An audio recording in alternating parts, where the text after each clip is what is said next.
আসসালামু আলাইকুম ওয়া রাহমাতুল্লাহি ওয়া বারাকাতুহু। সম্মানিত দর্শক শ্রোতা, আশা করি আপনারা সকলেই ভালো আছেন।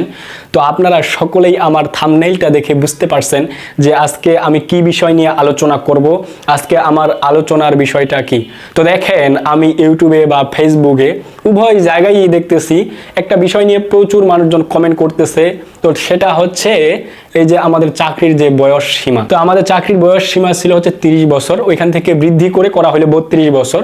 তো অনেকে এখন বলতেছে যে না, 32 বছরটা আমার ওরা বলতেছে যে 32 বছর না, আমাদেরকে একটা কাজ করতে হবে, চাকরির বয়সটা 32 থেকে 35 করতে হবে। তো অনেকে বলতেছে যে 35 করতে হবে, অনেকে বলতেছে যে না 35 করা যাবে না। এই যে উভয় দুই মুখী আর কি আচরণ, দুই পক্ষ। একটা পক্ষ বলতেছে যে 35 করতে হবে, একটা পক্ষ বলছে যে না, চাকরির বয়স 35 করা যাবে না, যেটা আছে 30 ছিল 30-এ থাক, দরকার হলে 32 করা হয়েছে তাহলে 32-এ থাক, আর এখানে 35 করার কোনো কারণ নাই বা কোনো যৌক্তিকতা নাই, যেটা আছে এটাই থাক, তাহলে চাকরির বয়স 32 আছে 32 থাক। অনেকে বলতেছে যে না 35 করতে হবে।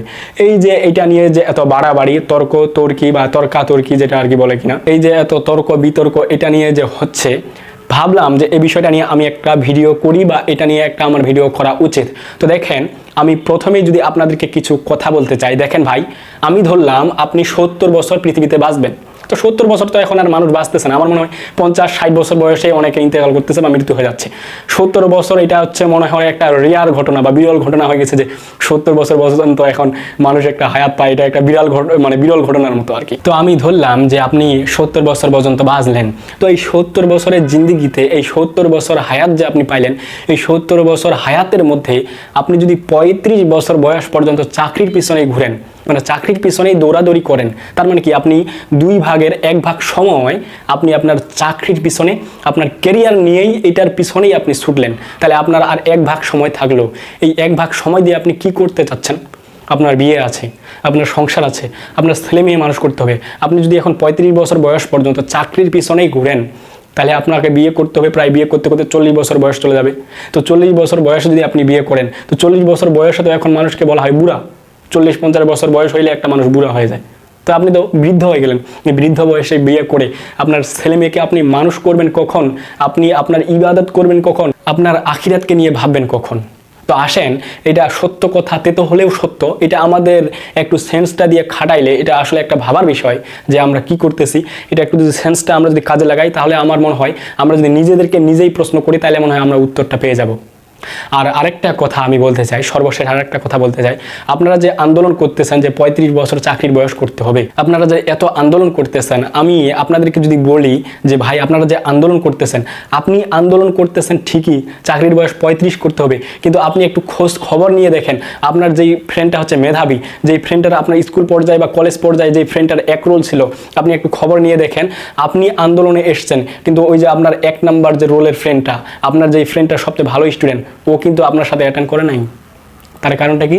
আপনি এই সময় নিয়ে আন্দোলন করতেছেন, যেই সময়ে আপনি আন্দোলন করতেছেন, মাঠে ময়দানে রাস্তাঘাটে আন্দোলন করতেছেন, ওই সময় আপনার ওই ফ্রেন্ডটা বই নিয়ে পড়ালেখা করতেছে। তো চাকরি কি ওর হবে না, আপনার হবে?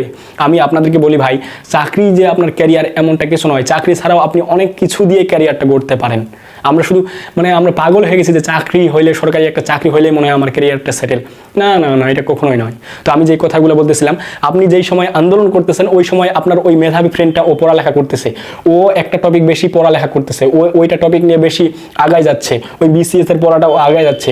দেখা যাবে যে যখন আপনি ভাইবাতে যাবেন বা বিসিএস এর পরীক্ষা দিতে যাবেন, আপনার ওই ফ্রেন্ডটা ঠিকই সিলেক্ট হবে, কারণ সে ওই যে অবচয় সময় নষ্ট করে নাই, সে আন্দোলন করে বেড়ায় নাই, সে করছিল কি, সে পড়ালেখা করছে এবং এখানে তার জব হয়ে গেছে। আমার ফ্রেন্ড, আমার বয়স কত হবে? আমি কেবল ভার্সিটিতে পড়ালেখা করতেছি, এই ভার্সিটির জীবনেই আমার অনেক ফ্রেন্ড, তারা কি করছে, বিয়ে শাদী করছে, অনেকে ব্যবসা করতেছে, অনেকের চাকরি হয়ে গেছে, 2জন না 4জন মনে হয় সেনাবাহিনী হয়েছে, কয়েকজন মনে হয় পুলিশে গেছে, তারা বিয়েও করছে, অনেকে তো বিয়ে করছে, 3জন না 4জন মনে হয় বিয়ে অলরেডি, 4-5 জন মনে হয় বিয়ে করে ফেললো। তো আমার মনে হয় যে দেখেন, তো সে ওই যে ফ্রেন্ডগুলো আমার এখন বিয়ে করে ফেলছে, আমি এই যে ভার্সিটি শেষ করতে করতে আমার আরও 3 বছর লাগবে, 3 বছরে দেখা যাবে যে ওদের ছেলে মেয়ে হয়ে গেছে। তাহলে আমি যখন বিয়ে করতে যাবো, দেখা যাবে ওদের ছেলে মেয়ে বড় হয়ে গেছে। এগুলো কিন্তু সত্য ঘটনা ভাই, এগুলো আমাদের খারাপ লাগতে পারে, তারপরে এইগুলা কথাই সত্য। আপনাকে খারাপ লাগতে পারে, কিন্তু খারাপ লাগলেও এগুলাই সত্য। সত্য কথা তেতো হলেও সত্য। এটা আমাদের একটু ভাবা উচিত যে আমরা যে আন্দোলন করতেছি চাকরি বয়স 35 করতে হবে, আসলে কি আমি কাজটা ঠিক করতেছি? আমি 70 বছর বাজলাম, 2 ভাগের 1 ভাগ সময় চাকরির পিছনেই দৌড়াইলাম, তাহলে আমি কোথায় কি যাবে পৌঁছাবো?